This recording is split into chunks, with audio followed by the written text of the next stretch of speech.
Dan ketahuilah anak-anak sekalian bahwa wayang itu adalah animasi pertama di dunia sebelum ada animasi yang sekarang. Tatkala wali-wali mendalang itu, para ulama kiai mendalang saat itu, maka yang nonton yang tadinya eksklusif untuk para bangsawan, maka dibebaskan untuk seluruh rakyat.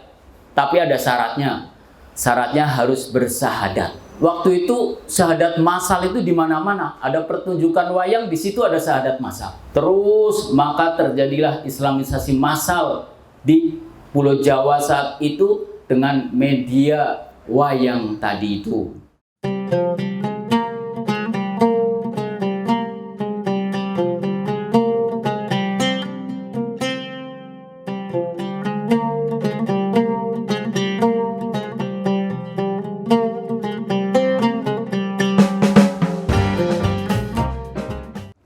Jamaah salat zuhur anak-anak yang dirahmati Allah, ada yang lagi heboh. Ini bahasanya Pak Bas sebenarnya. Wayang. Wayang itu sebenarnya nggak perlu dihebohkan. Karena wayang itu kan artinya bayangan. Wayang itu adalah bayangan, ilustrasi, gambaran kehidupan manusia. Itu sebenarnya dibikinnya wayang itu seperti itu. Jadi gambaran kehidupan manusia. Makanya di sana diceritakan ada kubu merah, ada kubu putih. Ya udah, ceritanya itu perperangan antara kebenaran dan kebatilan, yang endingnya dimenangkan oleh kebenaran. Nah, kenapa ada wayang dan menjadi hal yang budaya yang sangat melekat di tradisi Jawa? Itu Sunan Bonang itu Maulana Makhdum Ibrahim, gurunya Sunan Kalijaga, itu menugaskan Sunan Kalijaga untuk berdakwah di kalangan istana Majapahit saat itu. Dan Sunan Kalijaga membaca bahwa kegemaran para pejabat-pejabat negara, para punggawa-punggawa keraton saat itu adalah tontonan favoritnya itu wayang. Maka Sunan Kalijaga bagaimana caranya bisa menyelami dunia wayang itu. Nah, saat itu wayang tidak seperti gambaran sekarang. Itu hanya satu lembar digambar beberapa macam ikon orang dan itu diceritakan oleh sang dalang di situ. Nah, selanjutnya Sunan Kalijaga punya ide untuk bagaimana supaya wayang itu bisa memasukkan nilai Islam di sana dan bisa memanfaatkan kumpulnya orang banyak untuk berdakwah. Maka konsultasilah dengan para wali untuk mereka ulang wayang yang menjadi penggemaran para bangsawan tadi itu, karena ini adalah prospek dakwah yang sangat bagus tatkala bisa masuk ke situ. Dan ketahuilah anak-anak sekalian bahwa wayang itu adalah animasi pertama di dunia sebelum ada animasi yang sekarang. Animasi pertama di dunia. Dulu belum ada selain di Jawa itu. Di Jepang belum ada animasi. Di Indonesia, di Nusantara, di Demak saat itu sudah ada animasi, yaitu wayang. Itu. Nah, terus Sunan Kalijaga berkonsultasi dengan teman-teman, akhirnya menemukanlah ide untuk menggambarkan, menduplikasi cerita antara Ramayana, Baratayuda dan lupa lagi. Cerita Ramayana dan Baratayuda itu dimasuki nilai-nilai Islam, Mahabharata itu. Maka dibentuklah wayang seperti sekarang, tangannya panjang. Itu gambaran manusia bukan seperti itu. Manusia tangannya sampai kaki enggak? Kan enggak seperti itu. Manusia katanya Arjuna yang ganteng sejagat itu, ya ganteng-ganteng juga kan gepeng begitu kan. Emang ganteng? Enggak juga kan. Nah, itulah untuk menghindari patung. Karena kalau patung kan manusia, hewan yang dibikin patung, yang kalau itu suruh meniupkan ruhnya. Tetapi kan itu tidak, karena gepeng. Nggak ada makhluk manusia atau makhluk hidup yang gepeng seperti wayang itu. Nggak ada manusia, gambaran manusia atau manusia kalau dibikin patung tangan yang lebih panjang daripada sama dengan kaki panjangnya, kan nggak mungkin gitu. Maka dibikinlah tangan wayang itu lebih sama dengan kaki panjangnya. Itu untuk menghindari patung, karena patung itu tidak boleh penggambaran dalam Islam, maka dibikin seperti itu. Terus juga dalam kisah ada filosofi gunung itu juga penuh filosofinya itu. Kenapa ada dua buta itu yang menjaga itu? Buta itu artinya nyebutlah kalian. Jadi buta bukan dalam arti itu, tapi nyebutlah kalian, ingatlah kalian gitu kan. Maka ditulisnya sebagai buta. Buta itu nyebutlah kalian, nyebutlah siro. Ingatlah kepada sang pencipta alam. Maksudnya seperti itu.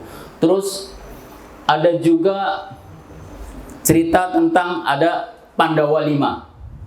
Pandawa 5 itu punya senjata. Senjatanya itu Jamus Kalimah Sada. Itu dari bahasa adalah kalimat syahadat. Tapi untuk mempermudahkan saat itu, Sunan Kalijaga menyebutnya dengan kalimah sada. Bunyinya sama, asyhadu alla ilaha illallah wa asyhadu anna Muhammadar Rasulullah. Dan orang yang mau nonton wayang saat itu harus mengucapkan syahadat. Tatkala wali-wali mendalang itu, para ulama kiai mendalang saat itu, maka yang nonton yang tadinya eksklusif untuk para bangsawan, maka dibebaskan untuk seluruh rakyat. Tapi ada syaratnya. Syaratnya harus bersahadat. Jadi waktu itu syahadat massal itu di mana-mana. Ada pertunjukan wayang, di situ ada syahadat massal. Terus maka terjadilah Islamisasi massal di Pulau Jawa saat itu dengan media wayang tadi itu. Maka dalam Pandawa 5 itu di samping ada nama Yudhistira, itu ada nama hijrahnya. Ada nama Werkudara, itu ada nama aslinya Werkudara, tapi dia punya nama hijrah. Artinya nama Islamnya. Itu yang jarang dibahas. Werkudara itu punya nama hijrah itu Wijasena. Wijasena itu artinya apa Bas? Lupa saya. Sena itu loyal, setia kalau nggak salah. Wija itu menjadi pengikut yang setia. Digambarkan Werkudara itu orang besar, tinggi, pendiam. Dia itu melambangkan, maka Pandawa 5 ada 5 sebagai simbol sholat, rukun Islam yang kedua sholat. Kalau yang pertamanya Yudhistira itu Yudhistira atau Puntodewo bahasa hijrahnya. Puntodewo itu bahasa hijrahnya itu damai, sejahtera, itu bahasa hijrahnya. Arti hijrahnya. Kalau aslinya Yudhistira. Pak Kutsi juga semangat nih kalau nonton Baratayuda dulu. Maka paham beliau tuh. Nah terus Werkudara sebagai rukun Islam yang kedua itu pendiam, maka disimbolkan orang yang sholat itu hendaknya mampu menjaga lisannya. Menjaga lisannya ta'muruna bil ma'ruf wa tanhauna 'anil munkar. Mampu mencegah perbuatan yang memerintahkan perbuatan yang baik dan mencegah perbuatan yang mungkar. Jadi sampai di sana, para wali itu memikirkan metode dakwah yang tepat supaya bisa diterima oleh kalangan umat saat itu. Nah sekarang harusnya tugasnya anak-anak kita ini untuk bisa masuk ke dunia animasi agar orang-orang yang belum kenal Islam bisa kenal Islam lewat dunia animasi itu. Kalau 4 abad yang lalu, 5 abad yang lalu para wali sudah mencontohkan, mendobrak budaya-budaya Hindu walaupun harus menyusup ke dalamnya tetapi membuahkan hasil. Nah, kalian juga sekarang harus bisa mendobrak. Yang digemari oleh anak kita gadget sekarang, bagaimana kita bisa masuk ke gadget supaya bisa menyadarkan tentang pentingnya beragama, tentang pentingnya untuk memahami ajaran-ajaran Islam. Jadi kita memanfaatkan dunia saat ini dengan mengambil contoh yang sudah dulu para wali kita itu mencontohkan, walaupun dunianya saat itu terbatas segala teknologinya, tetapi mereka mampu memberikan contoh. Nah, kita ambil ibrohnya saja. Bahwasanya saat itu para wali bisa seperti itu berbuat mengislamkan Pulau Jawa dalam waktu yang relatif singkat tanpa ada pertumpahan darah, walaupun sifatnya kolosal, hasilnya pun seperti sekarang ini, tetapi membuat kita mayoritas di Indonesia, dan ini menguntungkan secara politis. Kita diuntungkan dengan mayoritas di Indonesia, walaupun dalam mayoritas itu kalau kita klasifikasikan berbagai macam kelompok ada di dalamnya, tetapi itu menguntungkan untuk kita. Bayangin, kita yang mayoritas aja tertindas, bagaimana kalau kita minoritas seperti di India, seperti di Uighur. Mereka sekarang lebih berat untuk menjalankan agamanya daripada di Indonesia.